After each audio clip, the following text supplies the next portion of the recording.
Success or sabotage? So, what do I mean when I mean success or sabotage?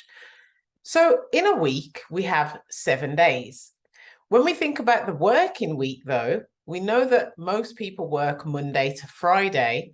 And generally, this alludes us to thinking that a week of eating healthy should also be Monday to Friday. Now, of course, we believe here at So Well Fitness that 80% of your foods should be whole foods and 20% have to be the foods that you love. So, yes, on the weekends, I would encourage somebody to have their treat. Now, in order for us to be successful and complete a Monday to Sunday week without sabotaging our results, what would they need to do? So, one, you would need to remember that you have to be balanced and still have those treats. Now, that does not have to be weekly because some people's goals are a lot more stricter than others. But in order for you to do something long term, you have to enjoy it. So, yes, you do have to have a treat now and then.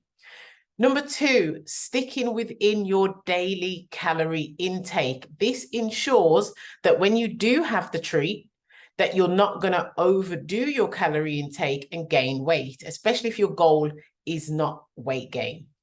And then understanding your macros. You need to understand that if you're going to have treats during the weekend, you still need to hit your protein daily target. This ensures that you lose no muscle mass and that you don't gain body fat. And your water intake needs to be the same on the weekend as it was during the week. It seems though on the weekend, a lot of people's water intake does diminish because they're out more. They're not really in the same routine pattern. So obviously losing that intake of water will have harm on your results. Now, the best way to succeed is to follow the instructions that I've just advised you to make sure you have a treat. And if you do, you stay within your calories. Also, your water stays where it needs to be and your protein as well. How then do you sabotage your weekend? How is that going to affect your whole week overall? Now, if you consume more calories than your body burns, so you're on a weight loss plan, your calorie intake for the week should be around, I don't know, 1,800 calories. But now the weekend treats are slipping in, the alcohol slipping in, and you're getting to 3,000, 3,500 calories. This is going to sabotage your results that you've had from Monday to Friday. Your water rapidly diminishes. You're not drinking any water whatsoever, or you're not drinking half as much that you should. Yes, it's going to have an effect on your fat and you're going to gain body fat. You haven't really understood how to track your macros, so you're not really sure how much protein you should be getting in the first place, or on the weekend, you just don't have the same amount of protein as you do in the week. Again, this is going to have an effect on your muscle mass.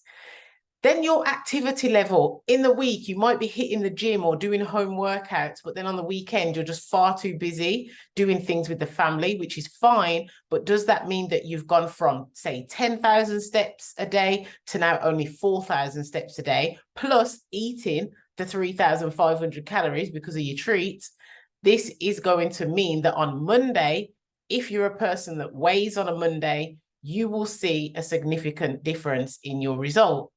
If you're not somebody who weighs, but you just feel bloated, then that's also going to be because of these things.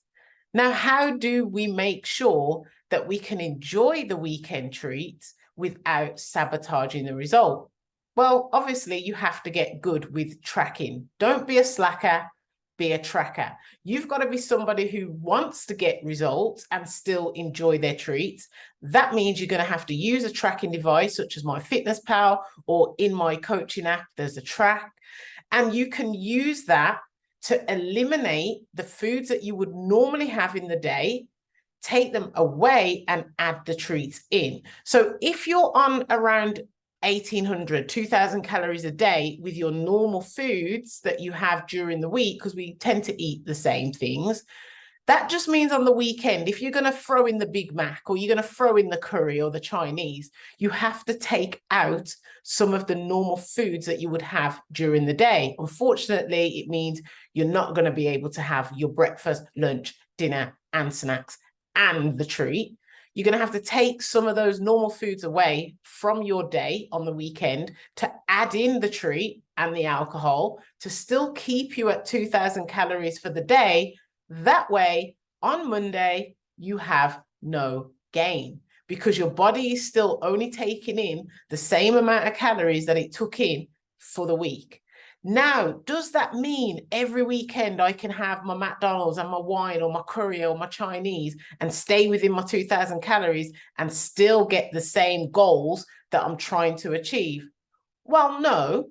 So it will mean that you're not going to gain weight, but it doesn't necessarily mean that you're going to get the same look that you're aiming for. Because of course, if your diet isn't made up of the same macronutrients in the week as they are on the weekend, then yes, you're going to have a lot more fat gain over time if you continue to eat this way on the weekend. Because of course, if you're on salmon and rice, and then on the weekend you're on Big Macs or Chinese, do that long term, and yeah, it's going to slow down your overall physique result, not your weight, but your physique result. So if you don't want to sabotage your week, but you still want to treat, follow the instructions that I've just advised you. Stay within your daily calorie intake. You'll be able to eat your treat without any guilt. And that way it will be a success and not a sabotage.